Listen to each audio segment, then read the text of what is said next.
Hi, everybody. Happy Tuesday, 5 o'clock. Welcome. Oh, look, here they come. Here they come. Come on, tell us what country you're from. That always happens. Right? Hello Right. from... Hi, Henry. Let's see. How you doing? Hi. Henry, every day we see you here. It's good to see you again. Bobby Steggert's here today. He has a really, and I'm really intrigued about his play. It's called Boy. And you guys have probably seen him in some big Broadway musicals like Ragtime and Big Fish. You probably cried. Probably made you cry. Eating Oreos and Mothers and Sons. You're not boring if you're from Ohio. We're all from places like that. So, Texas. Hi, Texas. Happy Super Tuesday, everybody. So what's going on? What's going on today? Any big news? Yeah, so we have some Hamilton news. Of course. When is from there not not? too long ago, of course. Yank. Yes, Yank. People like Yank. So Lin-Manuel's putting out a mixtape, sort of like a after the fact. Wasn't that the original title, the Hamilton mixtape? Yeah, and that was like when he was developing it, Right. it went by that. But it's sort of like an after the fact, sort of like concept album. So he's having lots of different guest stars, like celebrities. It's going to be like a big all-star. Most of whom have seen the show, have tweeted about how much they love it. Right. Now they're joining him to do. He's describing it as like half covers and then half remixes. Okay. So it'll be like some familiar tunes and maybe some switch ups. Oh, do you think maybe he's trying to win another Grammy next year? Maybe. Can you imagine? Maybe that's what the 2 Grammys, one show. It's all about trophies. Is that the big ultimate plan? It'll probably work. Who's that? Oh, Queen Latifah. Yeah, so we have what's she gonna Queen sing? Latifah, Usher, Sia, Chance the Rapper, Regina Spektor. Busta Rhymes. All right, cool. And that's gonna be out in the fall. Current plan is for it to come in the fall. We'll Ish. see if that happens. Yeah. Whenever the Grammy deadline, whenever's the ideal. Another Grammy. I saw Bobby and Big Fish too. Where can you buy it? Well, I'm assuming you're gonna be able to buy it everywhere. Yeah. It's gonna be like a big album that you could just get. So you're not gonna have a problem Be, buying believe it. me, it's gonna be everywhere. Nicole Scherzinger. So she's gonna play Penny, my favorite Dirty Dancing character. Penny is the girl that gets pregnant. She is. And it's a scandal. It's a scandal, Sort of right? sets the course for everything else that happens too. Is she the catalyst for the entire... Wow. Dreamgirls just shared us, whatever that means. Dreamgirls shared us. Cool. Is it Lindsay Mendez's birthday? Happy birthday, It Lindsay is. Mendez. Oh, okay. Happy birthday, Lindsay Mendez. In rehearsals for Nerds, right? Yeah, she's in rehearsal right now. Okay, so Nicole Scherzinger is going to be in that Dirty Dancing remake that the hot naked guy is in with Abigail Breslin. Yes, That and one. Deborah Messing. And Can't forget Deborah Messing. who's Deborah Messing playing? She's playing Marjorie, the mom. Oh my God, I did not know that. Who's playing the dad? Who's putting... I don't think it's been announced yet. Nobody puts baby in the corner. Nobody, that has not been announced yet.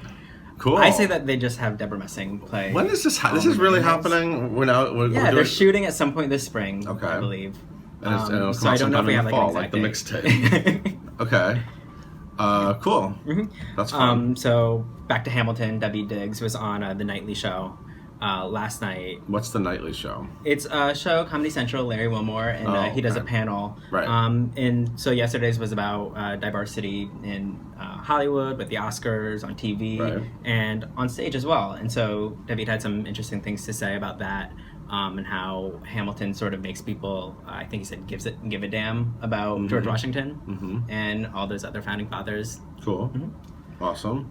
Bright Star was Bright also Star was on the small screen last night. Carmen Jimmy Cusack. Fallon. Yeah, so she's saying Sun's Gonna Shine. You've seen the show a couple times now, right? Yeah, I've seen it twice. And why? You want to grill me on something? I don't know. I just really like that number. She's a good singer. I like her singing a lot. She's awesome. And Steve Martin did a whole bit. Yeah. Right? He did a whole like... It was I don't kind know. of like the SNL sketch, like "Don't Make Me Sing." Right. That was, yeah. It was that. Okay. And so that's in previews now, across the street from us. But you guys can't tell that, but it's right across the street from us. And then it'll when's it open? Like a few more weeks. They still have a few more weeks. Yeah. What else? Oh, so can we talk about Adam Pascal? Because so we did ask a star with Adam Pascal. He's in Disaster! Exclamation point. And he told a story about Rent. That when he did Rent, yes, Emily Paget is in Bright Star. When he did Rent, that he had a stomach issue one night, and that he had to do something on stage that he wouldn't normally have done, and then he finally got off stage to clean himself up, which led me to... I love Adam because he'll always pull stories like this out. He'll always just get people talking. So what do you think happened? Anyone? Any comments? Because I assumed it was one thing, and then other people in the office were like, no, I think he threw up. And I was like, oh, he threw up. That's not bad. Peed himself. He had the runs. That one. Oh, okay. Yeah, that's what I thought. I don't know. I'm Team Vomit, but I'm not really sure. Team Vomit. Well, we're gonna ask him next time we see him. That's probably the disaster. We'll ask him to elaborate. I want some clarification on this story. I feel he said it was the most embarrassing thing that's ever happened to him. So, Team Puke. Okay. Team Poo. We just started a hashtag. Let's get that trending. So there you go. There you go, everyone. There's a new Jean Valjean, yes. right? John Owen. Beginning tonight. Right. Tonight's his first night. Do you guys like carrots? Yeah, I like Sure. I like carrots. Cool. Thanks for engaging with us. And so that and then we also have a cool video just went up with the designer of am I saying it right? Huey. Yeah. Huey. Eugene O'Neill play Huey, which is like a really cool set, and I like that video because it's all about sort of how atmospheric that set is. So check that out if you're into that stuff.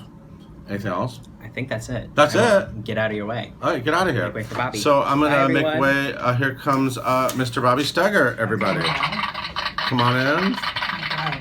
Studio audience. Hi, Bobby. How you doing? I like your leather jacket. It's actually pleather. Oh, is it really? Yeah, it's vegan. It's vegan leather. Well, okay. And your hair always is on point. It's always on thanks. point. How you doing?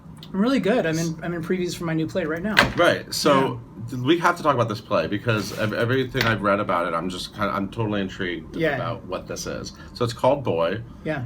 So set it up for people. Well, it's a true story. Wow. 100% true. And it's based on the story of this young man who, can I use like risky language on this thing? Yes. So it's not risky, but he had a botched circumcision as a baby. Okay. And a doctor accidentally burned off his penis.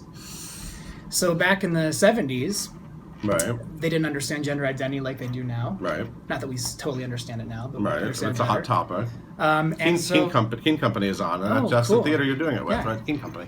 And this doctor, this leading gender researcher, convinced these parents to raise this baby as a girl. Wow. And for 15 years, that was the story. Until at 15, they told him the truth, and then he lived the rest of his life as a man. That's insane. It's crazy. Have you met this person? He's no longer living. Wow. Which Okay. is not the part of our story that we're telling. Wow. But yeah, it's a deeply tragic story. Wow. You actually, and you do a lot of really, like when you look at your resume, you've been involved in a lot of really cool shows, and you do so many different kinds of things. What about this one sort of made you want to? Well, I choose plays and roles that are risky and that are different, and this play is both risky and different. It was just a huge challenge. Like, how do you get into the headspace of someone who lived life as a different gender? Right. And I just knew I had to tackle it, so I went at it. What kind of research did you do? Or do you just, or do you go by the script, or do you actually dig into it? You refer to your own, personal, emotional history for the actorly stuff. Right. But I read the book that this story is based on, a nonfiction book called As Nature Made Him. Okay. And I talked to a lot of transgendered people just to get into the headspace of what it is to be in the body that you don't identify with. Right. Yeah. And it's also about the relationship with the doctor, right? Yeah, and it's about it's really about nature versus nurture, and the power of nature and also the power of nurture, because this doctor in the play provides this young person with a lot of really wonderful things too. Wow. Yeah. So what have the audiences been like? You guys are what, like 1 weekend or so? Yeah, the audiences have been just like shockingly focused and intent upon the story. I think the story really surprises people, and it really makes them confront their own idea of gender and masculinity, and so audiences have been really rapt by it. Yeah. Yeah, it's been cool. You now, as I said, we've seen you in some big Broadway musicals. Yeah. Which we love. Me too. Big Fish was a pretty emotional experience, wasn't it? Yeah. That cast was so great. You and Kate Baldwin and Norbert Leobutz. Yeah, Kate's coming to my opening next week. Yeah, I know you and Kate are good friends, right? Yeah. And I love Kate Baldwin, by the way. Yeah, she's the best. Kate Baldwin's like one of my favorite human beings. So what's the difference between for you doing like a big musical like that and doing a play? Because you do a great job of balancing that in your career. And there are a lot of actors who can do musicals who wish they had Yeah. more of a balance like that. Well, I'm sort of lucky not to have a perfect voice, because if you have like one of those like crazy voices, then people think that's all you can do. Right. You know? Right. So I'm lucky to have like a good voice, but not a fantastic voice. Okay. Is that the trick? Well, sort of, because I mean, people will hire you if you're a good actor in musicals, but really being known as an actor enables you to be a little more flexible, I think. Right. Right. Yeah. Somebody just asked, do you have any regrets about being out and proud in your acting career? Not one. I think it's No way. important to be out and proud, whoever you are, whatever that outness means. Right. Sexuality, Right. any kind of identity. What happened with Yank? Somebody wants to know. So Yank was this show you did off-Broadway at the York? Yeah, it was this Yeah. beautiful off-Broadway show that had a lot of energy behind it in an attempt to move it to Broadway, but it just ended up not being commercially viable enough to the people with the moolah. Wah, wah. Oh, wait, I don't like that. I was looking for the boo button, but I can't find it. Boo. What musical were you in? We were talking about that, actually. Well- You were also in that awesome Ragtime. Yeah. You were a younger brother in that. Yeah, that was such a surprise experience, because we just did it at the Kennedy Center. Yeah. And no one ever thought it would come here, and it did, and it changed my life majorly. So Yeah. And pretty awesome. Mothers and Sons. Yeah. Great Terrence McNally play. Yeah. I mean, it's really impressive. I'm telling you, like, when you look at those things, so it makes me wonder, like, well, what do you want to do? Are you just always sort of looking for the next cool thing that excites you? I want to do stories and play people who are really challenging to play. I Right. mean, that's just my style. Right. So I'm not into, like, breezy comedy. I'm Right. really into things that are complex and tricky Right. and thorny and interesting. Right. Well, that's Yeah. what theater's for, right? I mean, Yeah, I want people to really see the shows I'm in and think about their lives. Right. And think about how they could go forward with more information about how to live better. You know? What's your cast like over at the where are you at the Claremont? The Yeah, Theater, I right? play opposite this unbelievable actress named Rebecca Rittenhouse. She's kind of new to the theater world, but she was on Blood and Oil last year. She was the lead in that ABC show, and she's just like one of the most wonderful, beautiful, awesome actresses I've ever played opposite. So it's really exciting to be with her every night. Yeah, we have a very easy chemistry. And she plays who? She plays the girl who, in my adult life in this play, he's pursuing to have a relationship with. Oh, okay. Yeah. Interesting. So it's about that too. It's about sort of the relationships, romantic relationships beyond. Yeah, it's about once he has owned his original but kind of newfound identity. It's about the complications when trying to then therefore navigate a relationship. Yeah, for the first time. What was your favorite moment in Big Fish? Asks I'm a Princess. I'm a princess. My favorite moment was the end, when all of the characters from his life are revealed to be true people. You mean when we were all sobbing? Yeah. That part? Yeah. That part? Yeah. Did you see that in the audience, like during curtain Oh my call? God, Did you yeah. see everyone just like losing their minds? Yeah, I love any moment in a musical where the entire ensemble is required in order to make the statement. That's what I love about Ragtime. Like that first opening number, you know, it's not successful unless every single person is represented on the stage. You know. Right. Yeah, it's exciting. Yeah. What do you have any dream roles? Somebody just mentioned that. I'm really into like new stuff now, so I Yeah. think maybe it needs to be written. Something that hasn't been written yet. Yeah. Is This lighting's really good. what is? This lighting. You like it? Yeah, we got that. We both look pretty good. We hooked that. We hooked that up. What about advice? I mean, you've had such a great, robust career. You're always in a show. You're always like doing something. What advice would you give to someone maybe coming to New York who wants to be the next Bobby Steggert? Choose the good work, not the status.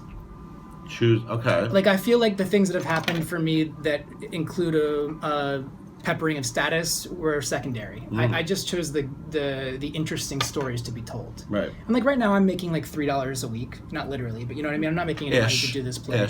But I'm doing it because it's a great play. Right. And you know, maybe then this play on some level could lead to a more lucrative opportunity, or maybe not. It kind of shouldn't matter if you really want to be an artist, I think. Right. Are you able to shake? Is this like a heavy play for you to live in? Are you one of those actors who sort of lives in the? Yeah, this is really hard. Yeah. Like, yeah, I'm eating my feelings a lot right now. I'm eating a lot of cake and pie. Wow. And ice cream, just pints and pints of ice cream. Wow, I do that too, but I don't have to do that play on stage. I feel like a total loser now. It takes a lot of energy to drudge up all that emotional stuff. Yeah. Favorite ice cream flavor? You asked for them. Americone Dream. Oh, that's a good one. Yeah. Wow, you went right there. That was just I know. Or the Haagen-Dazs variety, which is like waffle cone. It's something like American Dream. Okay. It's waffle cone and chocolate and vanilla ice cream. Okay, I'm gonna check that one. I'm gonna go get that right after this.